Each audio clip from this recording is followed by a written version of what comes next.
दोस्तों, आज हम बात कर रहे हैं एक ऐसे देश की जो आकार में भले ही छोटा हो, लेकिन संस्कृति, प्रकृति और अध्यात्म में बहुत बड़ा है। ये देश है नेपाल। नेपाल भारत और चीन के बीच बसा एक लैंडलॉक देश है।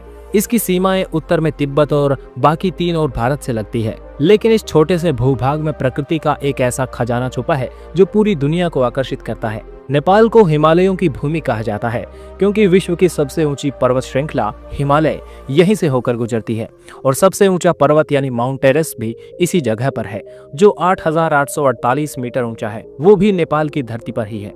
यहाँ कुल 8 पर्वत ऐसे हैं जो दुनिया के 10 सबसे ऊंचे पहाड़ों में गिने जाते हैं। शेरपा, याक, हिमनद, ग्लेशियर, हर मोड़ पर पहाड़ों की कहानियां बसी हुई हैं। नेपाल की राजधानी है काठमांडू, जो देश की सबसे बड़ी आबादी वाला शहर है। यहाँ के पुराने मंदिर, स्तूप और दरबार स्क्वायर जैसे ऐतिहासिक स्थल नेपाल की सांस्कृतिक विरासत की झलक देते हैं। अब बात करें नेपाल की जनसंख्या की, तो करीब 3 करोड़ लोग इस देश में रहते हैं।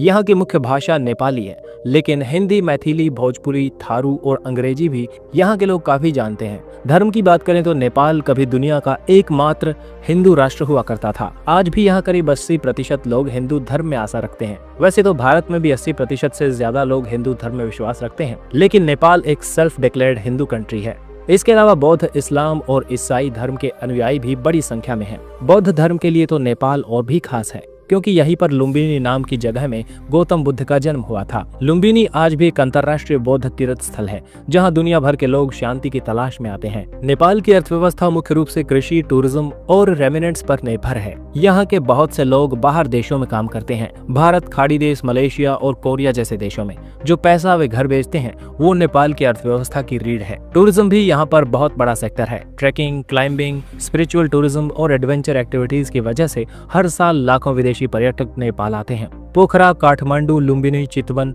हर जगह की अपनी एक अनोखी पहचान है। नेपाल की संस्कृति बेहद ही विविधतापूर्ण है। यहाँ 100 से भी ज्यादा जातीय समूह हैं, जैसे गुरुंग, मगर, थारू, नेवार, राय और शेरपा। हर समुदाय की अपनी बोली, पहनावा, त्योहार और परंपराएं हैं जो मिलकर नेपाल को रंग बिरंगी संस्कृति का देश बनाते हैं। अब बात करते हैं प्रशासनिक ढांचे की। नेपाल एक संघीय लोकतांत्रिक गणराज्य है। 2015 में यहाँ नया संविधान लागू हुआ और देश को 7 प्रदेशों में बांटा गया। नेपाल का राष्ट्रीय ध्वज दुनिया का एकमात्र त्रिकोणीय झंडा है जो इसकी अनोखी पहचान को दर्शाता है। अब थोड़ी बात करें नेपाल और भारत के रिश्तों की। नेपाल और भारत के बीच सदियों पुराना सांस्कृतिक और धार्मिक संबंध है। सीमा यहाँ पर खुली हुई है। बिना वीजा के लोग एक दूसरे के देशों में आ जा सकते हैं। भारत की तरह नेपाल में भी राम, शिव, दुर्गा और कृष्ण की पूजा होती है। यहाँ जनकपुर में माता सीता का जन्म स्थान भी माना जाता है।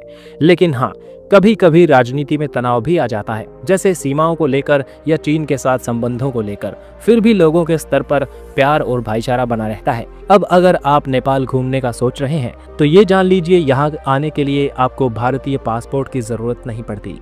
बस एक वैध आईडी कार्ड लेकर आप बस या ट्रेन या फ्लाइट से नेपाल पहुंच सकते हैं। आप काठमांडू के मंदिर देख सकते हैं, पोखरा की झीलों में नाव चला सकते हैं, लुम्बिनी की शांति महसूस कर सकते हैं या फिर चितवन के जंगलों में राइनो देख सकते हैं। नेपाल एक ऐसी जगह है जहां प्रकृति बोलती है, जहां संस्कृति सांस लेती है और जहां आत्मा को सुकून मिलता है। तो अगली बार छुट्टी का मन बने, भीड़ भाड़ से दूर जाना चाहें तो नेपाल जरूर आइए। यहाँ पहाड़ों के बीच आप खुद से मुलाकात करेंगे।